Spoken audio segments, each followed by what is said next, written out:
Dear friends, എനിക്ക് കിട്ടിയിട്ടുള്ള topic problem number 4, page number 248.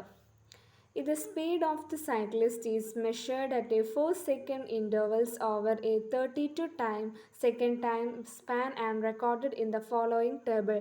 ഒരു സൈക്ലിസ്റ്റിൻ്റെ സ്പീഡ് 4 സെക്കൻഡ് തൊട്ട് 32 സെക്കൻഡ് വരെയുള്ളത് ഇവിടെ റെക്കോർഡാക്കി ടേബിളിൽ തന്നിട്ടുണ്ട്.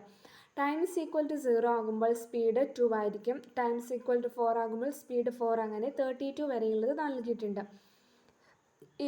Let B denoted the velocity function associated with the motion of the cyclist over the time interval closed interval 0,32. Then the values of the V are available as only the discrete set of numbers. ഇവിടെ t എന്ന് പറയുന്നത് 0,32 ആണ്. Even though v is clearly continuous function.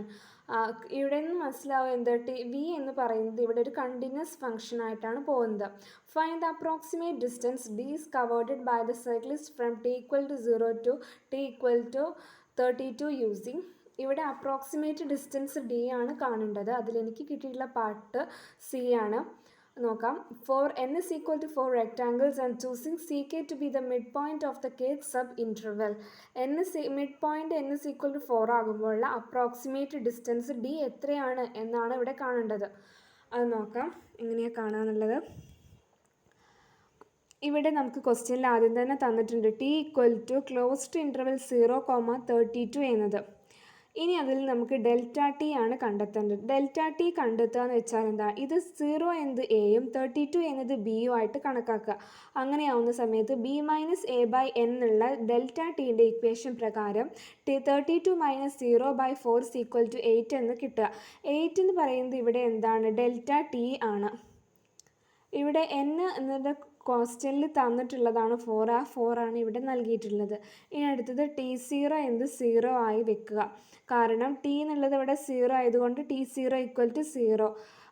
T1 എന്ന് വെച്ചാൽ T0 plus delta t, that means 0 plus 8, that is equal to 8. D2 is equal to T1 plus delta T, that is equal to 8 plus delta T ൻ്റെ 8 plus 8 16. T3 എന്ന് വെച്ചാൽ T2 60 plus delta T, that is equal to 60 plus 8 24. T4 എന്ന് വെച്ചാൽ T3 plus 8 means D3 plus delta T, that means 24 plus 8, that is equal to 32.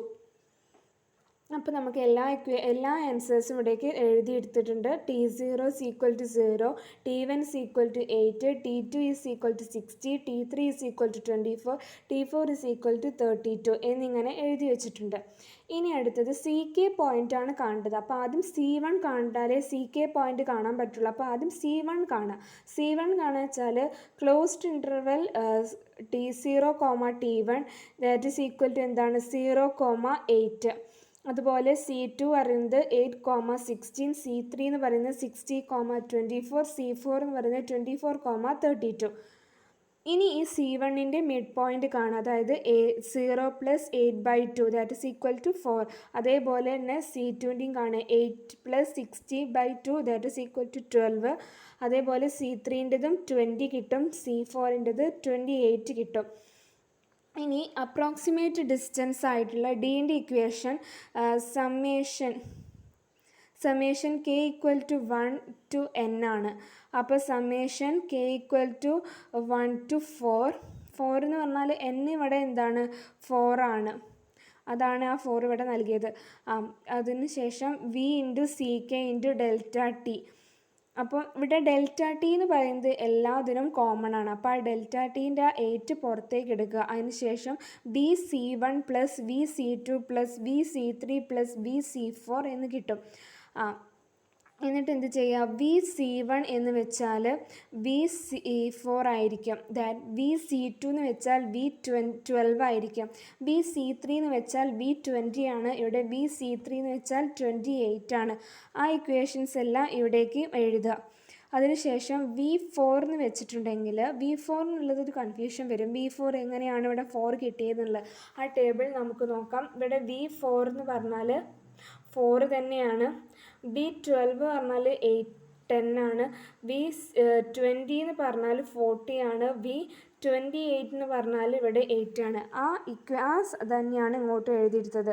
എന്നിട്ട് അത് into ചെയ്ത് കഴിഞ്ഞിട്ടുണ്ടെങ്കിൽ 288 feet എന്നുള്ളത് ആൻസർ കിട്ടും.